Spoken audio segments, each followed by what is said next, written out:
Marina, agora fazendo um pouco um diagnóstico de Brasil. Você esteve lá no Ministério da Economia, lá em Brasília, acompanhando a política, o desenvolvimento das reformas. O que o Brasil precisa para voltar a crescer, para o Brasil se tornar um país desenvolvido, né? Nós tivemos um crescimento do PIB de 1,1%, ainda muito pequeno perto do que a gente precisa. O que nós precisamos fazer? Qual que é a... Eu acho assim, tendo estudado muito a parte econômica, eu vejo que, infelizmente, o tamanho das besteiras que a gente fez na economia demoram muito para se recuperar. Sabe, isso, a economia demora para se recuperar, porque a gente teve uma grande depressão no Brasil, né? A gente teve uma queda do PIB, eu acho que do ápice até o que está hoje, de mais de 8%. Algumas estimativas dizem que a gente deve voltar para lá mais perto de 2030, ao nível que a gente estava antes dessa crise em alguns setores. Então, ou seja, a gente perdeu, de fato, vamos dizer assim, uma década e meia. Exatamente. 2 décadas. Então, o Brasil, aliás, ele é campeão nisso, né? A gente vai dá um pulo de galinha, não sustentável, que é fazendo o quê? Fiscal. Aí é o que teve os surtos inflacionários. Então, assim, o nosso modelo sempre foi um modelo errado e não sustentável. Então, em algum momento a gente paga por isso, chega lá no nível de endividamento que não dá mais, que foi o que aconteceu agora, precisa cortar, precisa arrumar a casa. E aí isso aí ainda é possível, mas na hora de realmente ter o choque de produtividade, que a gente consegue como? Com as reformas. Então, eu acho que a gente tinha uma aí que era super importante, que era a reforma da Previdência, que passou, mas tem várias outras, né? Então, a reforma tributária, a reforma administrativa, as privatizações. Por que cada uma delas é importante, Marina? Comenta um pouquinho.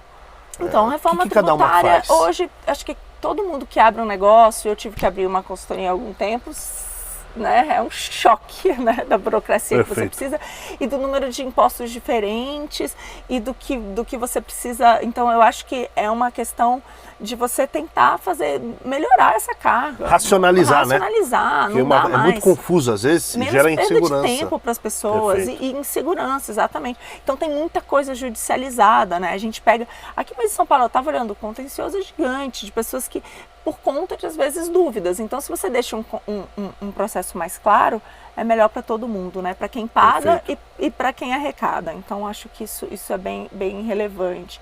A reforma administrativa, aí eu faço até um link para São Paulo. Eu vou dar o exemplo de São Paulo, em vez de dar o exemplo lá para a gente já trazer aqui para nossa casa. Vamos municipalizar, né? Para nosso município. Reforma administrativa, por exemplo, em São Paulo, no município, tem uma reforma administrativa que começou a ser implementada, pelo que eu entendo, parou.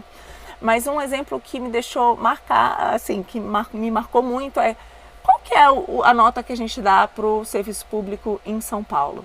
Não sei dizer. 5, vai, só para dizer que está ali, vamos ser mais ou menos. O pessoal do Ministério da Economia tem uma estimativa que a média é 3. Né? 3, pois é. Aqui, vamos dizer que aqui seja até um pouquinho melhor. Vamos Beleza, dar e tem os funcionários públicos, eles são... feita uma avaliação deles e depois é dada uma nota, e a partir dessa nota eles ganham um bônus, eles ganham um adicional ao salário. Sabe qual que é a nota média que eles se avaliam funcionários se deram? 9,97. 9,97. Gente, qualquer lugar do mundo, uma distribuição, quando você vai dar um adicional, não é quando você está dando salário, quando você vai dar um adicional de pagamento, bônus, tem que ser para aquele que mais se esforçou. Então você tem que ter uma avaliação que ela seja feita para quem está recebendo esse serviço, né? Então, assim, compara as escolas. As escolas que estão indo melhor, essas ganham, os postos médios estão indo melhor. Essa sim deveria ter um adicional para aqueles funcionários, para fazer com que todo mundo tenha vontade de melhorar esse meritocracia, né? A meritocracia. E o que a gente vê é o quê? Então não funciona. Então por que precisa? Precisa exatamente para isso, porque a gente tem uma renda, a gente tem um tributo altíssimo, a gente é um dos países que mais tributam para a nossa renda per capita, e o pior serviço em termos de qualidade compatível a esse dinheirão que é gasto. Então esse dinheiro não está indo para quem deveria, ele deveria estar indo para a população. E não está indo, ele está indo às vezes para a máquina, para a máquina e para alguns privilégios. Então, não estou falando que funcionário público não trabalha, muito pelo contrário, eu trabalhei com vários, trabalho muito e eu admiro pra caramba. Mas Tem que valorizar os tem bons. que valorizar os bons. É. E é isso.